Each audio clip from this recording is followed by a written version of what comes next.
pessoas, eu tenho certeza que vai ser uma bênção, amém? Fique de pé, vamos abrir a palavra do Senhor. Evangelho de Marcos, capítulo de número 8. Evangelho de Marcos, capítulo de número 8 e versículo de número 27. Marcos 8, 27. Quero aproveitar para fazer um convite aos irmãos também, que pela manhã aqui na igreja nós temos consagrações das 8 às 9 horas da manhã.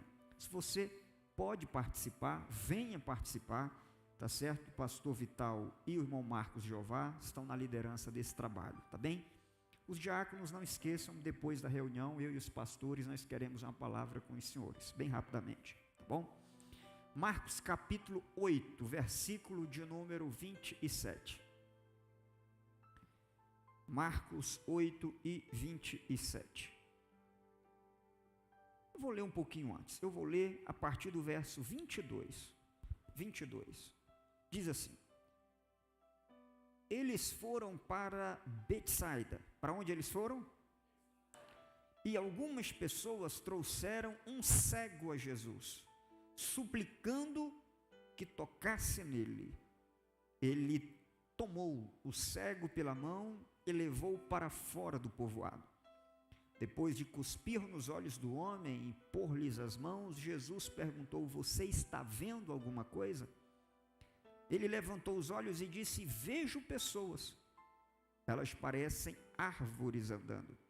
Mais uma vez, Jesus colocou as mãos sobre os olhos do homem, então seus olhos foram abertos e sua vista lhe foi restaurada e ele via tudo claramente. Jesus mandou para casa dizendo: não entre no povoado. Jesus e os seus discípulos dirigiram-se para os povoados, nas proximidades de Cesareia de Filipe. No caminho, ele lhes perguntou: quem o povo diz que eu sou?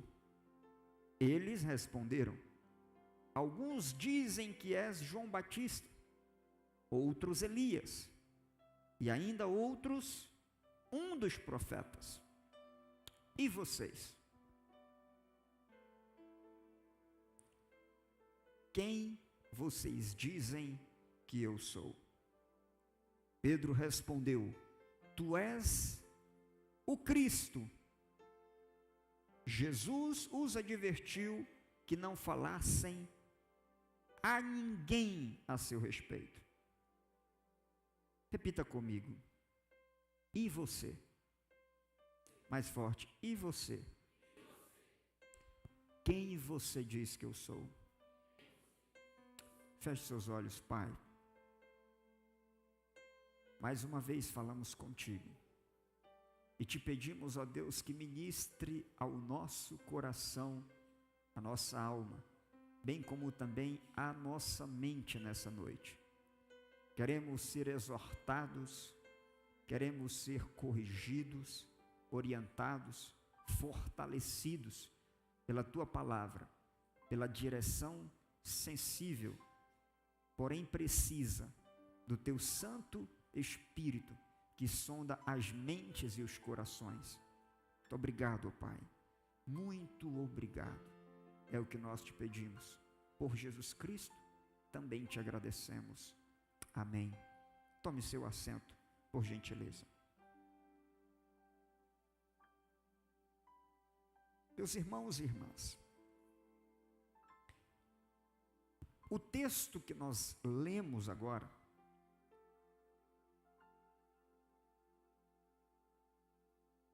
constitui o centro, a parte central, mais importante do Evangelho de Marcos.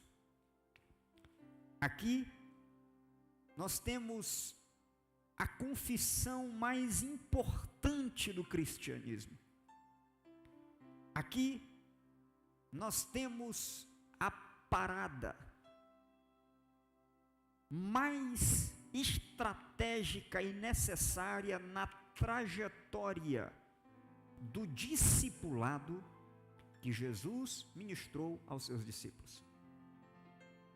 Aqui nós temos o que eu chamo de pergunta do meio. Por quê? Porque o início do Evangelho de Marcos, nós temos desafios iniciais. No final do ministério de Jesus, nós temos perguntas finais. Mas no meio dessa trajetória existe a pergunta crucial. Qual foi o desafio inicial? O desafio inicial foi, obviamente, o desafio colocado aos discípulos de seguir, abandonar tudo e seguir Jesus. Vocês podem se lembrar que a pergunta do final para o apóstolo Pedro foi aquela estratégica e linda pergunta que Jesus fez assim: tu me amas? Essa foi a pergunta do final. Mas nós não estamos nos desafios do início, nem na pergunta do final.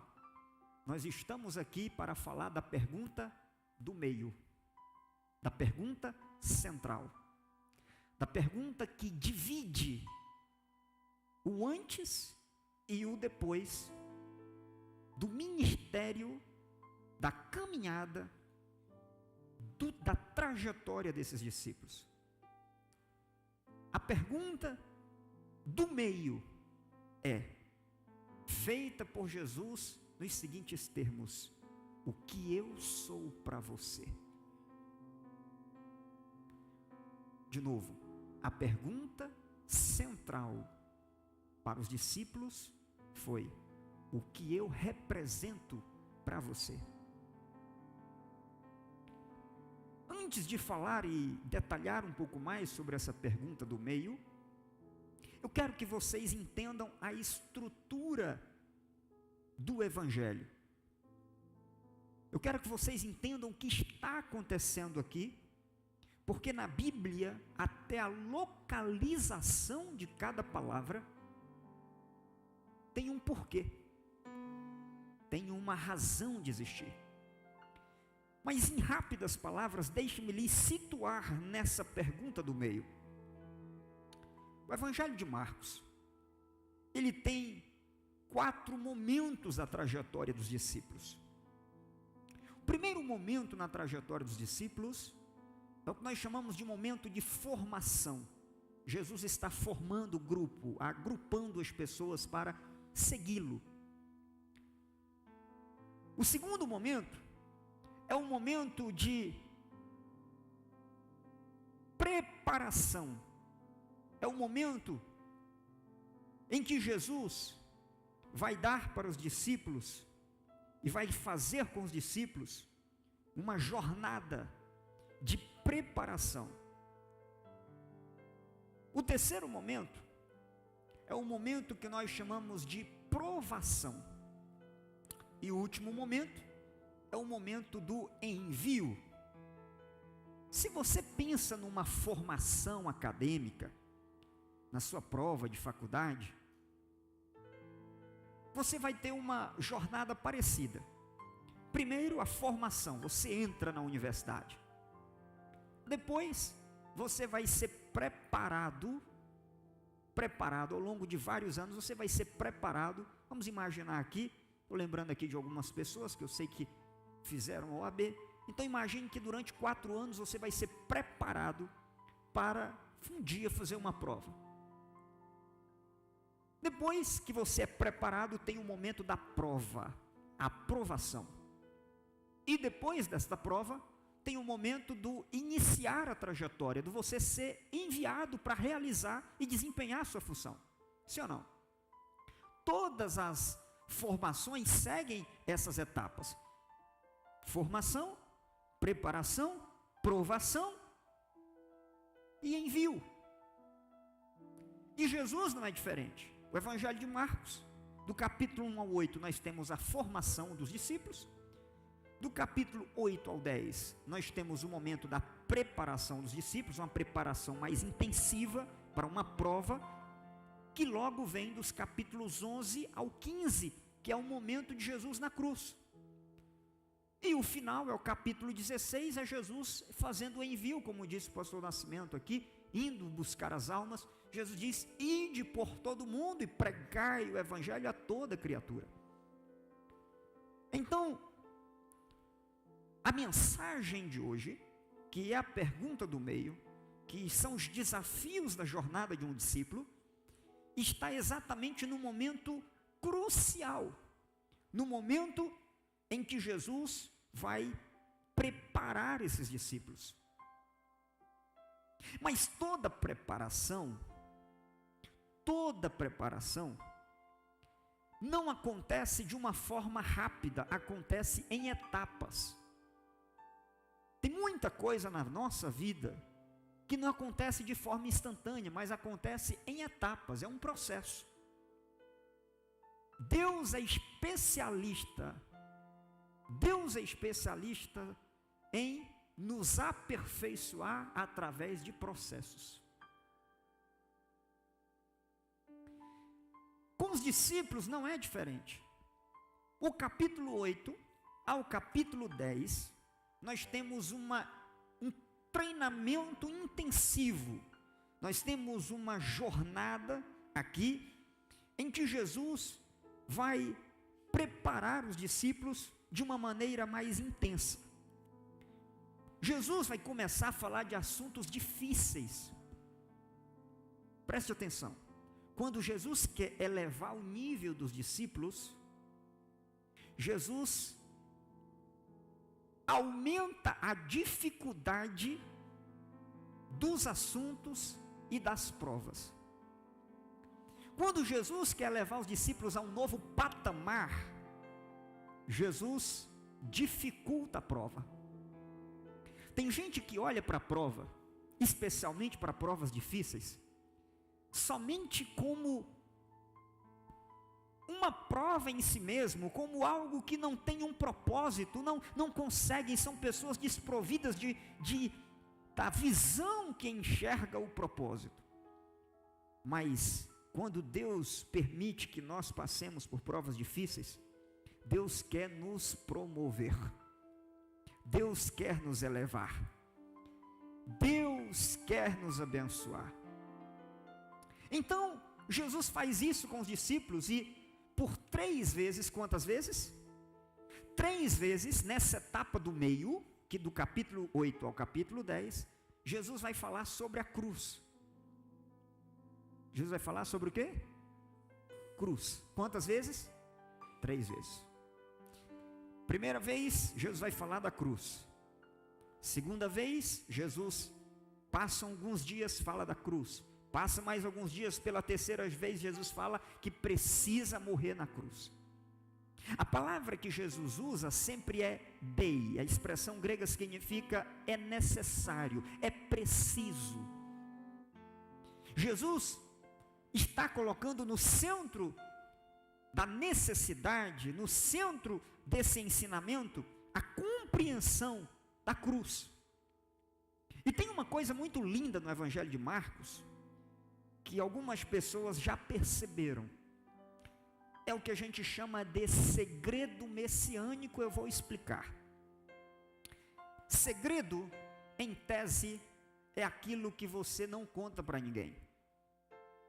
Certo? Eu digo em tese, porque a gente sabe que na prática tem gente que não consegue guardar segredo. Você conta um segredo para essa pessoa, o que ela vai fazer? Ela vai se encarregar de contar só para 10, ela não vai passar de 10, né? Mas em tese o segredo é aquilo que se guarda. O que é o segredo messiânico no Evangelho de Marcos? É que durante um tempo, Jesus curava e dizia para as pessoas: não fala para ninguém.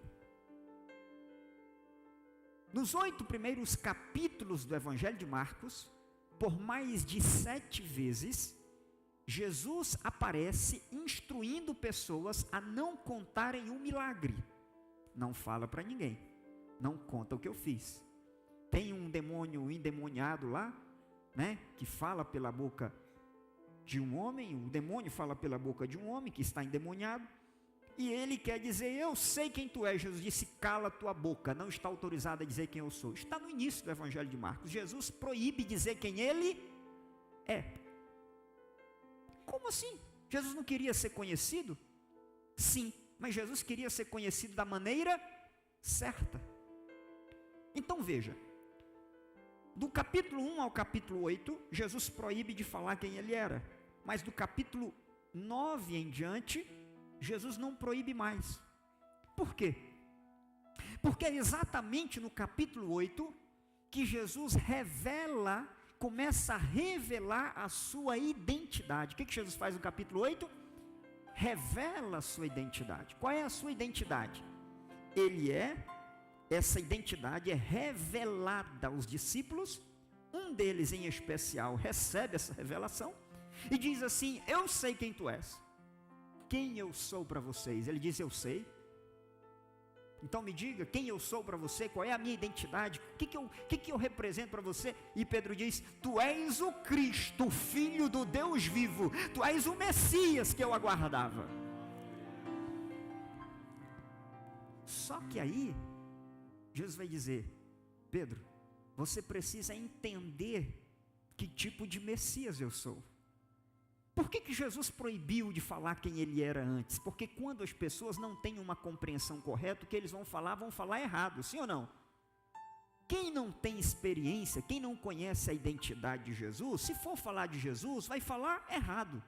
Então Jesus proibiu por quê? Porque estavam esperando que ele fosse um tipo de Messias que viria para libertar os israelitas do governo e do jugo romano.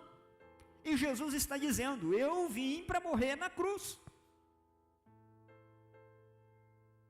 Porque aqui Jesus começa a revelar uma coisa extraordinária sobre a sua identidade.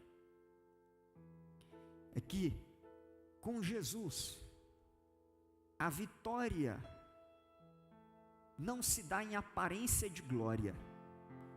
A vitória se dá por meio de um paradoxo. No Evangelho é assim, no Evangelho tem muitos paradoxos, mas um deles é esse. Paulo disse, quando eu penso que estou fraco, eu estou forte. Quando todo mundo olha para Jesus, em aparente fraqueza na cruz do Calvário, Paulo diz que ele estava vencendo os poderes e as potestades, encravando o título de dívida que nos era contrário na cruz do Calvário. Jesus vence por meio da cruz. Então, esse momento aqui, que eu situei para vocês, é a pergunta do meio, em que Jesus pela primeira vez fala da cruz. Curiosamente, nesse momento de preparação, a mente dos discípulos, preste atenção nisso, porque isso é a chave do que eu estou dizendo hoje para você. Durante o momento da preparação, o momento em que ele intensifica a prova, em que ele fala de assuntos fáceis ou difíceis? Difíceis, porque não se ensina lição difícil com prova fácil. Nesse momento, a preparação dos discípulos se dá por meio de um processo, por meio de etapas, sim ou não? Jesus reserva o momento para prepará-los através de etapas difíceis. E antes do começo da preparação, a Bíblia registra a cura de um cego. Antes do começo da preparação, a Bíblia registra a cura de um cego. No final da preparação, a Bíblia registra a cura de outro. Vou dizer de novo para você entender. Antes dessa provação difícil dos discípulos, a Bíblia apresenta a cura de um cego. E depois, que é o capítulo de número 10, a Bíblia, capítulo 10, 46, a Bíblia apresenta a cura de outro cego. Pastor, o que isso tem a ver? Primeiro, no capítulo 8, verso 22, a Bíblia fala que esse cego era de Betsaida. Betsaida, para quem não sabe, era a cidade de Pedro. Pedro não era de Cafarnaum. Pedro e André, conforme João nos informa, ele era de Betsaida. Então, quando Marcos coloca a cura de um cego antes e a cura de um cego depois desse momento de preparação dos discípulos, Marcos está nos ensinando que tanto esse cego quanto esse outro, de alguma forma, representam os discípulos. Eu vou explicar. O cego que é curado dos versos 22 ao 26, ele mora onde? Em Betsaida. Quem era de Betsaida? Pedro. Na prática, a cura desse cego ilustra a cura da visão dos discípulos.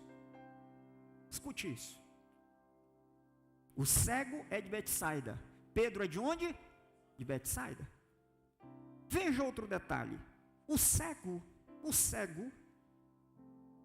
Jesus toma o cego pela mão e ele tira o cego do povoado e leva para onde? Leva para onde? Fora da? Me ajuda. Ó, de novo. Jesus pega o cego pela mão, deixa na tela para o povo colar. Jesus pega o cego pela mão e leva para onde? Fora do povoado. Para fazer o quê? Fazer o quê, gente? Abrir os olhos dele, sim ou não? O que Jesus está fazendo com os discípulos? Jesus pega os discípulos e leva para uma viagem lá para o norte de Israel. Para fazer o que com os discípulos? Abrir os olhos dos discípulos. O cego é tirado para fora do povoado e o cego é curado em duas etapas. O cego aqui, do versos 22 ao 26, é curado de forma processual. Primeiro Jesus cospe e coloca nos olhos dele, sim ou não? Jesus pega o cego, leva para fora, cospe e coloca a mão nos olhos dele. E aí vem a pergunta. Qual é a pergunta? O que você está vendo? E ele começa a enxergar de forma embaralhada. Ele diz assim: eu vejo pessoas como árvores. Ele tem uma visão completa desde o início, sim ou não? Depois Jesus, mais uma vez, colocou a mão sobre os olhos do homem, e então os olhos foram abertos e ele começou a ver claramente. Preste atenção nisso. Os discípulos, está acontecendo a mesma coisa com eles. Jesus pegou os discípulos e falou assim: eu vou levar vocês para uma viagem. O que vai fazer nessa viagem? Jesus vai prepará-los, Jesus vai prová-los, Jesus vai intensificá-los. Sabe por quê? Porque Jesus quer levá-los para um outro nível, para um outro patamar. E antes de levá-los para um outro patamar, Jesus vai levá-los para um lugar que eles não querem ir, mas eles precisam ir. Deixa eu dizer uma coisa para você: as melhores lições estão nos lugares que você não quer ir, que você nunca imaginaria ir. Sabe por quê? Porque Deus é especialista em processos humanos. Deus é especialista em te fazer crescer. Deus é especialista em abrir o teu olho, os teus olhos, é especialista em te promover. Deus faz isso. Então veja, Deus pega os discípulos e fala assim: vamos para uma viagem, tem uma jornada para você. Deus tem uma jornada para você. Deus tem uma jornada de crescimento para você. Deus pega, vamos para uma jornada. Pega os discípulos e leva para um lugar. Mas quando chega nesse lugar, qual é a primeira coisa que Jesus pergunta? O que ele perguntou para o cego? O que vocês estão enxergando por aí e ouvindo por aí? E os discípulos, Pedro é o que começa a ter uma visão parcial. A primeira visão de Pedro não é uma visão completa. Ele diz assim: tu és o Cristo, o Filho do Deus? Abriu os olhos um pouco, sim ou não? Porque os outros estão dizendo que Jesus é profeta, não sei o que, Jesus é um homem, né? O que os outros estão dizendo aí? Versículo 28, quem os outros estão dizendo que eu sou? Uns dizem que é João Batista, outros Elias e outros dos profetas. E vocês, o que dizem que eu sou? Pedro diz: os meus olhos já abriram um pouco. Tu és o Cristo, o Filho de Deus vivo. Abriu um pouco os olhos, sim ou não? Tá bom. Mas quando Jesus fala que precisa morrer na cruz, o que Pedro faz? Não, a cruz eu não aceito. Tem pena de ti, Jesus. Porque a visão deles não foi completamente aberta. Eles enxergam apenas o que eles querem enxergar. Eles tropeçam na visão de um Messias que tem para nós uma jornada de dificuldades. Eles tropeçam na visão de um Messias que tem uma agenda de sofrimento. Um Messias que tem uma agenda de lugares, de momentos, de situações que você não gostaria de viver, mas você precisa viver, porque Deus está trabalhando em você. A nossa agenda não é a agenda de Deus. Sabe por que Deus permite determinadas coisas na sua vida? Porque depois, essas coisas nas quais você está sofrendo, é exatamente aí que Deus vai te usar para curar outras pessoas. Deus vai transformar os feridos em curadores de almas. É assim que Deus faz. Então, chega o momento da pergunta central. Versículo 27. Jesus e os seus discípulos dirigiram-se para os povoados nas proximidades de Cesareia. Jesus sai de Cafarnaum e vai lá para a fronteira com o Líbano. Lá para a fronteira com os inimigos no norte de Israel. Agora a gente tem visto muitos noticiários e sei que muita gente está familiarizado com o mapa de Israel. Sul, Gaza. O norte de Israel. Jesus leva os discípulos lá para o norte de Israel, perto dos inimigos. Verso de número 27. E no caminho, nessa jornada, Jesus faz uma pergunta. Na terra dos pagãos, Jesus lança a mais importante pergunta. Como eu disse, os lugares para os quais nós não gostaríamos de ir são os que mais têm a nos ensinar. E a grande pergunta que Jesus vai fazer, na verdade Jesus faz quantas perguntas? Olha para cá, Jesus faz quantas perguntas? 2 perguntas. A primeira pergunta é assim: o que os outros dizem que eu sou? O que os outros dizem que eu sou? Gente, para responder essa pergunta, chama a minha atenção algumas coisas. Primeira, Jesus é o mestre que não escolhe e não pergunta para você que lição você quer aprender. Ou algum professor da sua faculdade já perguntou assim: quais são as questões que vocês querem na prova? Tem algum que faz isso? Sim ou não? Mas tem crente que quer escolher as lições e as provas. Senhor, esse tipo de prova aqui eu não aceito. Essa aqui não, se o senhor quiser trabalhar comigo, eu até aceito, mas essa aqui, essa outra não. Como se a gente pudesse escolher a lição. Ei, quem escolhe o lugar para onde vai levar os discípulos é quem? Jesus perguntou: vocês querem ir para onde? Maceió, Natal, João Pessoa. Para onde é que vocês querem ir? Gramado? Vamos lá, fazer um treinamento com a liderança aqui da igreja. Para onde é que vocês querem ir? Vamos lá, onde é que vocês querem ir? Vamos lá, fazer uma coisa internacional, Israel, Cancún, é aí? Não, Jesus não faz esse tipo de pergunta. Sabe por quê? Porque o mestre tem um direito sobre a sua vida para escolher o lugar que ele te leva, o processo que você passa e a lição que ele te ensina. Ele é soberano. Aí a gente canta hinos da soberania de Deus o tempo todo, mas na hora de viver a vida cristã, nada de querer aceitar a soberania de Deus. Você é discípulo, o discípulo não diz para o mestre qual é a lição que tem que aprender, o discípulo tem que andar atrás, e o mestre é quem anda na frente, é ele que sabe o que é melhor para a sua vida.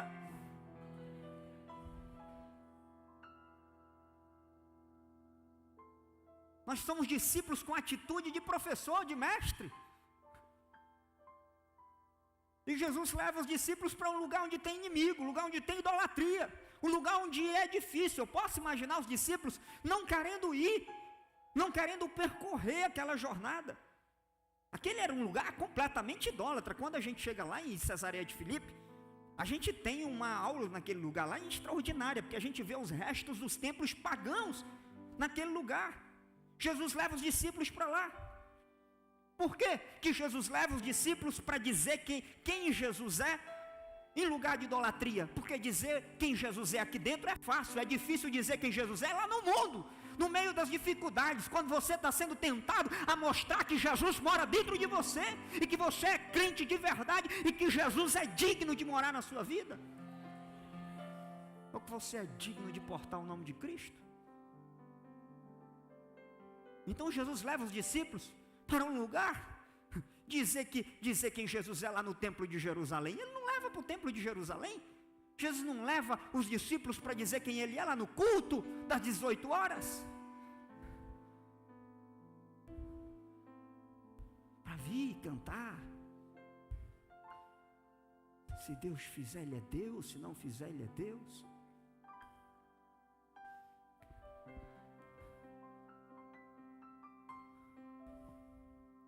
A gente precisa aprender a ser discípulo.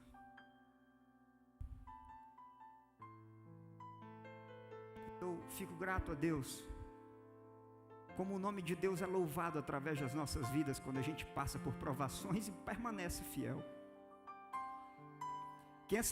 Quem aqui assistiu aquele filme The Chosen? Aquele que passou nos cinemas a última temporada? Nós levamos a igreja para assistir lá. E tem uma cena extraordinária, porque todo mundo é saudável, mas tem um lá que é baixinho, problema de coluna, tudo quanto é tipo de problema tem em cima dele. E Jesus fala: você vai curar, você vai com os outros, eu vou te enviar para curar. E ele começa a enfrentar uma crise com aquilo. Era o Tiago menor, ou para os mais íntimos, Tiaguinho. Aí Tiaguinho chega diante de Jesus, fala: Senhor, é sério isso? O Senhor está me enviando para curar? Sim. Com a enfermidade que eu tenho? É sério isso? Que eu vou continuar com o problema e o Senhor vai curar os outros? Jesus fala: Tiaguinho, meu filho, tem muita gente sendo curada, não é? Sim. Tem muita gente contando essa história de milagre, de cura. Mas olhe para a história que você vai contar. É diferente de todos. Sabe por quê? Porque a história daquele que, apesar de não ter sido curado, permaneceu fiel, exaltou e glorificou o meu nome. Você vai ter propriedade para ter misericórdia de quem Deus quer ter misericórdia através das suas dores, porque as suas dificuldades, as suas enfermidades, as suas provações, as suas dores fazem você mais humilde, mais sensível, mais humano, para você cuidar dos outros. Então Jesus leva para esse lugar, e quando chega nesse lugar, o lugar que eles não gostariam de percorrer, Jesus não começa o aprendizado com respostas. Jesus começa o aprendizado, o ensino, com perguntas, desafiando. Jesus escolhe a lição, como eu já disse. Eles não escolhem lugar, eles não escolhem a lição, Jesus escolhe tudo. E aí, Jesus faz a primeira pergunta: o que os outros estão dizendo que eu sou? Gente, para responder essa pergunta não precisa de muito desafio. Eles respondem, verso 28. Alguns dizem que és o quê? Me ajuda. Alguns dizem que és o quê? João Batista. Outros? Para essa pergunta, a resposta é fácil. Sabe por quê? Porque é uma resposta que só exige reprodução. Escuta isso, pega isso. Para responder essa pergunta, não exige nada mais do que memória. Lembrar do que ouviram. Lembrar do que o quê? ouviram fora para dizer quem ele é. Mas deixa eu dizer uma coisa para você. Do discípulo se exige mais. Do discípulo, ele não tem só que reproduzir o que estão dizendo. O discípulo tem que dizer algo diferente. O discípulo tem que dizer algo profundo. É fácil dizer: Deus é poderoso, Deus é maravilhoso. Mas você não ser testado nisso e continuar reproduzindo o que você ouviu no Instagram e na canção. Difícil é você fazer como o nosso querido e amado pastor Nascimento. Na fase em que ele está, ouvir do médico: você já perdeu uma visão e a outra também vai perder. E você continuar confiando em Cristo e dizendo: só o Senhor é Deus. Sabe, quando o Senhor Jesus pergunta assim: o que os outros dizem que eu sou? É que para reproduzir isso você não precisa ter experiência com Deus, basta você reproduzir os testemunhos que você ouve nas mensagens que você escuta. Mas o discípulo se requer do discípulo que ele veja mais, que ele experimente mais, que ele fale diferente do que estão dizendo. Tá bom? Para de falar o que os outros estão dizendo. Eu quero saber, eu e você, o que eu sou para você. Para de reproduzir a confissão que você aprendeu, seja da Assembleia, seja presbiteriana, seja de Westminster, seja qual for, seja a confissão luterana, não importa. O que você reproduz, que os outros disseram para você, eu quero saber o que Deus representa para você na sua vida. O discípulo precisa ver o que ninguém vê, e ele precisa ser capaz de dar a própria resposta, a própria palavra. O discípulo precisa falar a partir da sua própria experiência.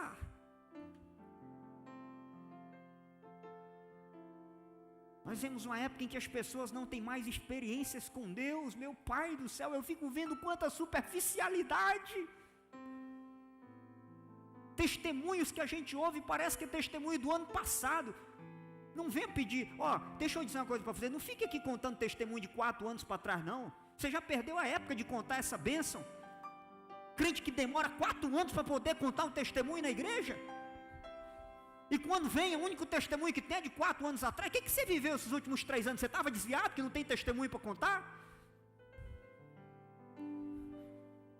Deus quer que você tenha experiência com Ele todos os dias, todos os dias, todos os dias, novidade de vida.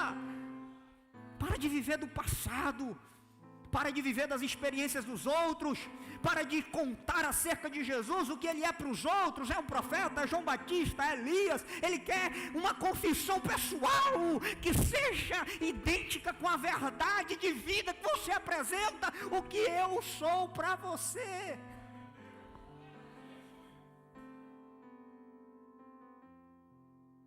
Quem eu sou para você. A situação, meus irmãos, aqui é desafiadora mesmo. Mas deixa eu dizer uma coisa para você: o que não nos desafia não nos faz crescer.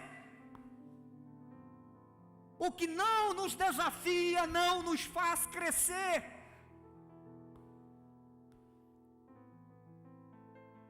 E às vezes crescer dói. Crescer dói. Sim ou não? Quem tem criança aí na fase de crescimento sabe que crescer dói. Dá trabalho. É um processo. Precisa ter muito cuidado, muitas dificuldades. É um processo trabalhoso, mas é gratificante. E essa é a alegria que Deus tem de ver os seus filhos crescendo. O filho está dizendo: pai, está doendo. Olha, deixa eu dizer uma coisa para você.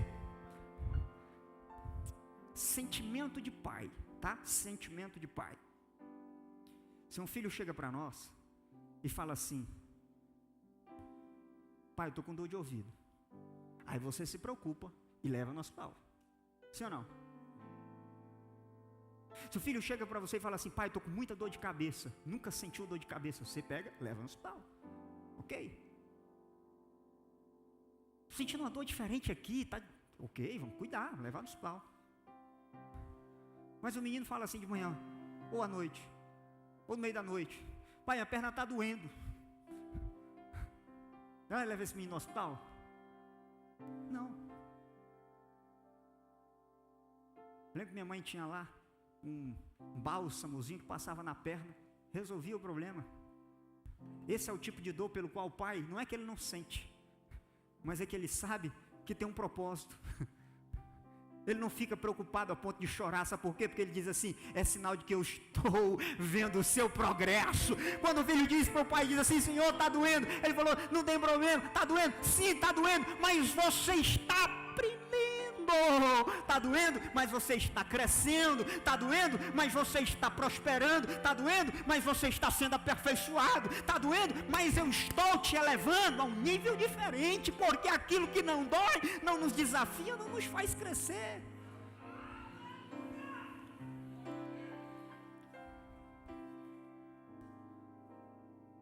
E Jesus vem com uma pergunta desafiadora. No meio da jornada, o que eu sou para você? Já disse para vocês que antes Jesus proibiu de não falarem, porque a gente não pode falar daquilo que a gente ainda não viveu. Mas agora chegou a época que Jesus não vai mais proibir, porque agora eles vão falar daquilo que eles viram, que eles entenderam. A primeira pergunta, olha aqui, quantas perguntas Jesus faz? 2. A primeira é assim: o que os outros dizem que eu sou? Para isso só exige memória, é uma pergunta para a mente. Sim ou não? É só lembrar a fofoca e reproduzir a fofoca. É coisa da mente.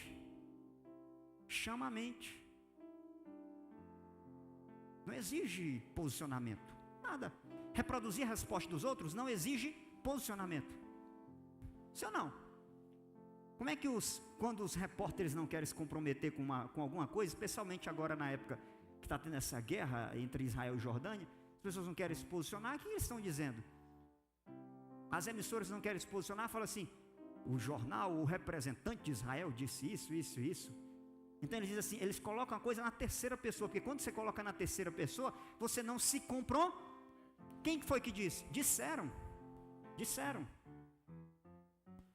Não é assim? Mas Jesus não quer esse tipo de resposta. Jesus fala: agora vem a segunda pergunta. Se a primeira é para a mente, a segunda é para o coração. Se a primeira não envolve comprometimento, a segunda envolve comprometimento. E envolve mudança de atitude. Porque todo mundo esperava o Messias, e quando o Messias viesse, todo mundo sabia que precisava correr os rios de retidão, viver uma vida reta e então aceitar o propósito e o projeto do Messias. Então, entender e aceitar que o Messias tinha vindo era aceitar que era preciso mudar de vida. Jesus faz a pergunta desafiadora: e para você o que eu sou? Então agora, não responda para mim, mas aí no seu coração, responda para o Senhor: que Deus é para você, que Jesus é para você. Aí você fala assim: pastor, Jesus é o meu mestre. E por que você não é discípulo do mestre? Por que você não vive como discípulo? Ah, pastor, para mim Jesus é o Cristo, é o Messias. E por que você não rende a sua vida ao Messias? Ah, pastor, para mim Jesus é o próprio Deus. E por que você não honra Jesus como Deus na sua vida? Ah, pastor, Jesus para mim é o Senhor. É o Senhor. E por que você diz que é você que manda na sua vida? Que no seu nariz quem manda é você? Cadê o senhorio de Cristo na sua vida? Nas suas decisões, naquilo que você compra, nos compromissos que você faz? Cadê o senhorio de Cristo na sua fidelidade relacional? Cadê o senhorio de Cristo na sua fidelidade como pai, como mãe, na sua dedicação? Cadê o senhorio de Cristo na sua vida, na prática? Sabe por que ninguém quer responder essa pergunta? Porque a gente não quer tomar uma posição. É mais fácil dizer o que os outros dizem que ele é. É mais fácil dizer: o pastor disse que Jesus é o Messias, foi um culto abençoado, do que dizer: domingo Jesus falou comigo e eu mudei de vida. O que ele é para você?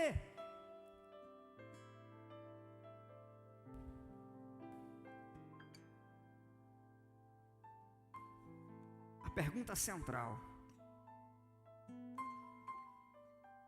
a pergunta do meio. E é interessante que essa pergunta do meio, ela faz a gente refletir todo o passado e assumir um compromisso com tudo que está diante de nós. Quando Jesus faz essa pergunta, o passado não vai ser alterado, mas você vai ter condições de encará-lo de um jeito diferente. Agora eu termino dizendo o seguinte: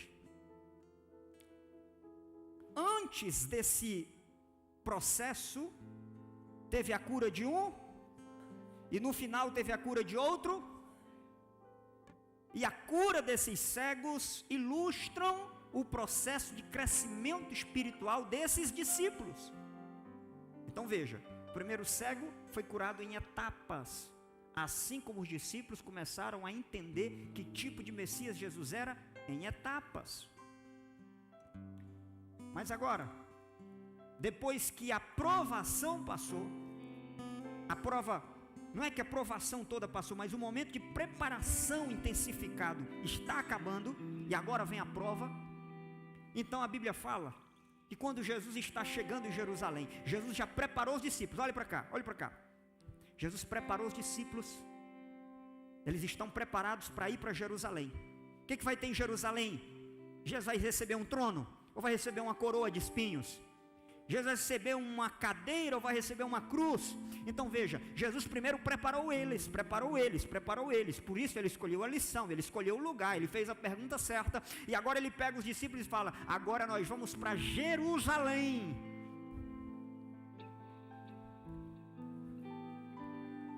E os discípulos com ele.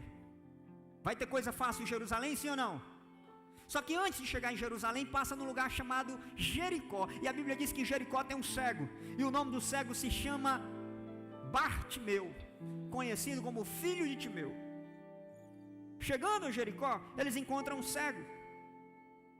Os discípulos, juntamente com a grande multidão, estavam saindo da cidade. Bartimeu estava à beira do caminho pedindo esmolas. Quando ele ouviu falar que era Jesus, começou a gritar: filho de Davi, tem misericórdia de mim. E as pessoas repreendiam ele para que ficasse o quê? Quieto. Olha que coisa interessante. Olha para cá. Os discípulos enxergavam Jesus, sim ou não? Os discípulos enxergavam Jesus, mas estavam tendo dificuldade de aceitar e de ver corretamente que tipo de Messias ele era. Agora tinha um homem que era cego,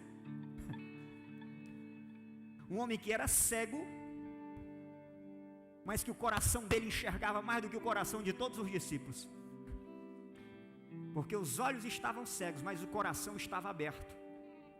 O dos discípulos, os olhos estavam abertos, o coração estava fechado para aceitar o Messias que sofreria.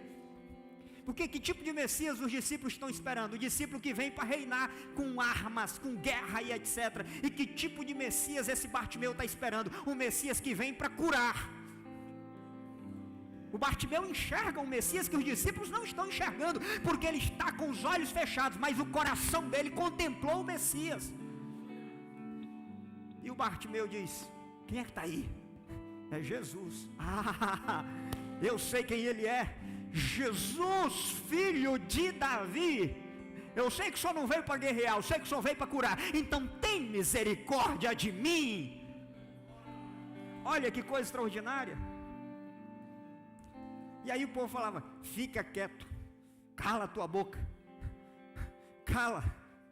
E aí quanto mais falava cala, ele dizia: eu não posso me calar daquilo que eu vivi, que eu estou vivendo e sentindo, porque isso é uma coisa que não está fora, é uma coisa que está dentro. Ele gritava mais alto: Jesus, filho de Davi, tem misericórdia de mim. Muita gente gritando, mas Jesus ouviu o cego, porque ele falava com a alma: chama ele. Aí chega para o cego e falou assim: ele está te chamando. Ele está te chamando. Olha o que diz o versículo 49. Ele está te chamando, levante-se. Ele está te chamando. A Bíblia não fala que ninguém pegou esse cego na mão e levou para Jesus. Ninguém fala. A Bíblia não fala isso.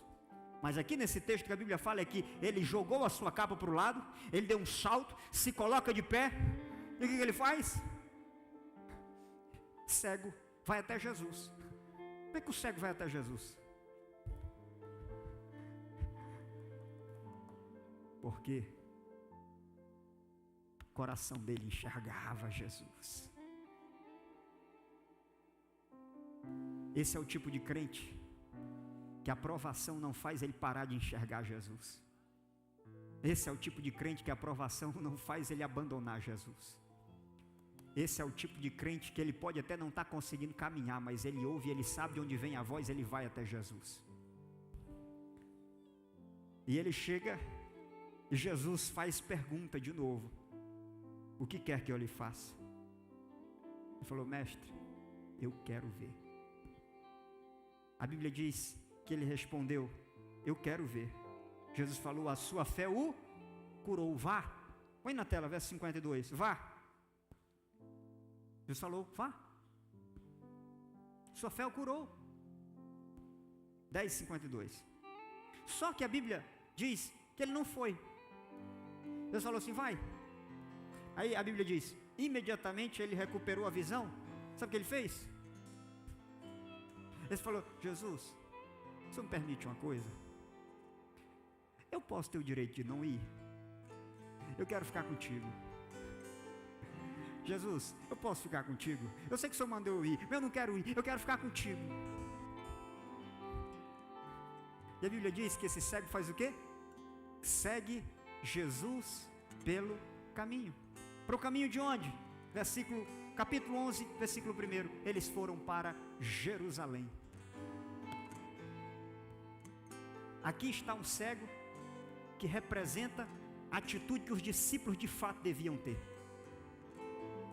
Não alguém que enxerga embaçado, mas alguém que mesmo na hora da prova é capaz de dizer assim: Senhor, eu vou te seguir onde quer que fores.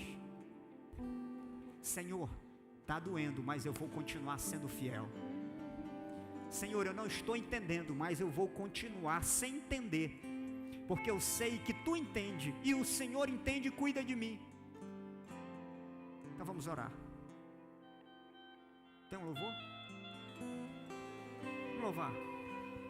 Fique de pé, nós vamos terminar com esse louvor.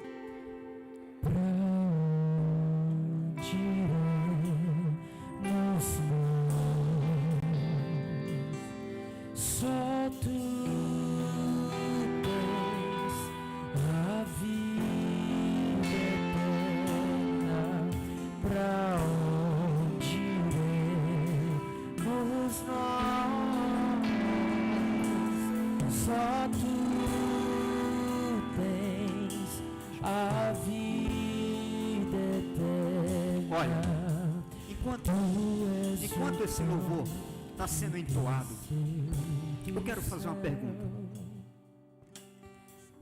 A pergunta do meio da sua vida, que vai dividir o antes e o depois. Quem é Jesus para você hoje? Tem coragem de dizer o que Ele é para você? E dizer isso na frente de todos? Ou de receber uma oração na frente de todos? Se tem alguém aqui que hoje quer assumir ou reassumir compromisso com Jesus, reforçar ou reconciliar, ou pela primeira vez dizer: Senhor, eu nunca fiz isso na minha vida, mas hoje eu vou dizer que Tu és o Senhor da minha vida, e eu quero uma oração, porque a minha vida, o passado é uma coisa, para frente agora é outra coisa. Tem alguém que quer fazer isso hoje? Ou reconciliar com Cristo, ou dizer pela primeira vez que Ele vai ser o Senhor da sua vida? Se tiver, faça assim, eu vou orar por você onde você estiver. Tem alguém? Tem alguém? Se tiver, tome essa decisão hoje. Não saia daqui sem essa decisão. O Deus Emanuel, enche-me, até transformar. Pra onde iremos nós? Só Tu tens as palavras de vida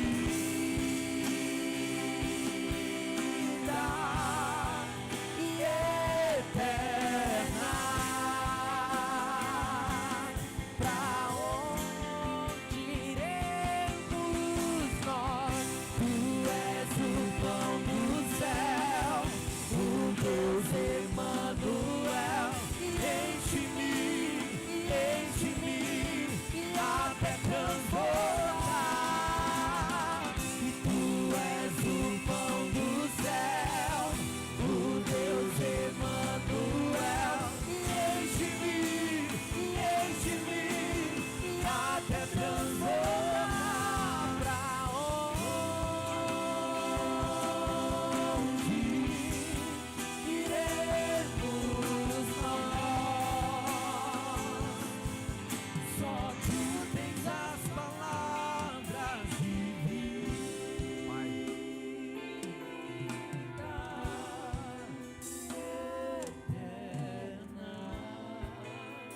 Bem suave, bem suave, com a mão no seu coração. Pai, muito obrigado, Senhor, por essa noite especial. Senhor, nós queremos ser capazes de dizer a nossa própria palavra, proveniente de uma experiência contigo. E nós queremos experiências novas, Pai. Nós queremos novidade de vida. Para o crente que está orando agora e que tem experiências do passado, mas está pedindo experiências novas contigo, eu te peço, ó Pai, dê experiências novas ainda no final desse ano. Nós poderíamos estar aqui te pedindo carro, te pedindo casa, mas nada disso me apetece. Nada disso enche meus olhos. Sabe o que eu quero te pedir nesse final de ano, Senhor? Eu quero te pedir mais experiências contigo, porque eu sei que as outras coisas virão a reboque. Eu sei que as demais coisas me serão acrescentadas, e se quiserem ser abençoadas, vão correr atrás de mim. Mas sabe o que eu quero? Eu quero o que mais importa para mim. Eu quero a Tua presença na minha vida. Eu quero comunhão contigo. Eu quero novidade de vida. Eu quero ter testemunho de fé para contar e falar daquilo que o Senhor está fazendo na minha vida e no meio do Teu povo. Pai, eu não quero te pedir só prosperidade financeira para essa igreja. Eu quero te pedir comunhão contigo. Eu quero te pedir a Tua presença nesse lugar. Eu quero te pedir a Tua presença na vida desses crentes nesse lugar. Experiência contigo, experiência contigo, experiência contigo, comunhão contigo, vida contigo, intimidade contigo. Isso é mais importante. Muito obrigado. Nos dê uma semana em Tua presença.